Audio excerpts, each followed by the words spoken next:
আসসালামু আলাইকুম। এই যে নির্বাচনটা হয়ে যাওয়ার পরে দেখেন কতগুলো অনাকাঙ্ক্ষিত ঘটনা ঘটছে।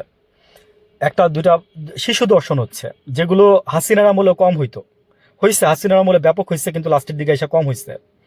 হাসিনা তো বিচার করতো, আপনারা তো বিচারও করতেছেন না।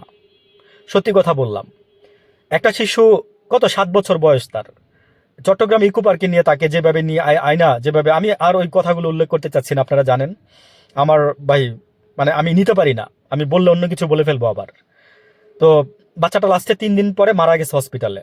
এর আগে আরেকটা ঘটনা ঘটছে যে সীতাকুণ্ডে ভোট দেয় নাই বলে 3 বাচ্চার মারে ধর্ষণ করলো, এটা গেল একটা। তারপর আরেকটা ঘটনা ঘটছে মাঝখানে, দেখেন নারী নির্যাতন। মানে বলছিলেন আপনারা, অনেক বলছিলেন তাই না, যা জামাতকে নিয়ে নারী নির্যাতনের রেজওয়ানাও বলছিল যে যেখানে নারীর দেয় না ভাই। মানে সব চিটার, বুঝছেন, সব চিটার, নিজের জাস্ট স্বার্থের জন্য কাজ করে। আর ভুক্তভোগী হচ্ছে আমরা সাধারণ মানুষ। আরেকটা মেয়ে তো মারাই গেল, একবার তাকে ধর্ষণ করা হয়েছে দলবদ্ধভাবে এই নির্বাচনের পরপরই বিএনপি থেকে। ধর্ষণ করার পরে মেয়েটাকে বিএনপি লোকেরা আইনি সালিশ করে দিচ্ছে। আইনি সালিশে বিএনপি লোকেরা ক্ষুব্ধ হয়ে তাকে আবার ধর্ষণ করতে গেছে।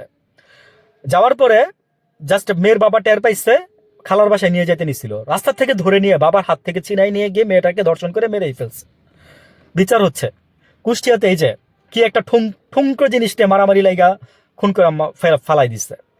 মানে এগুলো যে হচ্ছে, তারেক রহমান সাহেব আপনি কি দেখতেছেন না? আপনার জ্ঞাতার্থে হচ্ছে। সালাউদ্দিন সাহেব আপনি বলছিলেন যে এই যে ব্লু বুকটা দেখতেছেন, এটা আমরা সাইন করবো না, এটা তারেক রহমান সাহেব জানে। আমি বলতেছি যে সালাউদ্দিন সাহেব আপনি তো স্বরাষ্ট্রমন্ত্রী, আপনি কি জানেন তারেক রহমান জানে? তারেক রহমানের জ্ঞাতার্থে সবকিছু হচ্ছে। উইথ ডিউ রেসপেক্ট, বলে শেষ করা যাবে না। কুষ্টিয়া তারপর আরো দেখেন, কুষ্টিয়া বিশ্ববিদ্যালয়ের আহ, নিম্ন পদের একজন কর্মচারী, একজন সমাজ কল্যাণ বিভাগের আহ, আপনার চেয়ারম্যান বা প্রধান, ওনাকে আপনার মেরে ফেলা হয়েছে গলায় ছুরি দিয়ে। এবং লাস্টে যখন ওনার চিৎকারে যখন মানুষজন আগে আসে, তখন সেই পাগল, ওই মনে করেন যে পাগল তো না, সে মনে করেন যে ক্ষোভের বসে, ক্রোধের বসে, সেও তার গলায় ছুরি লাগায়া সেও মরতে চাইছে। পরে তাকেও তাকে সম্ভবত বাঁচানো গেছে আর কি।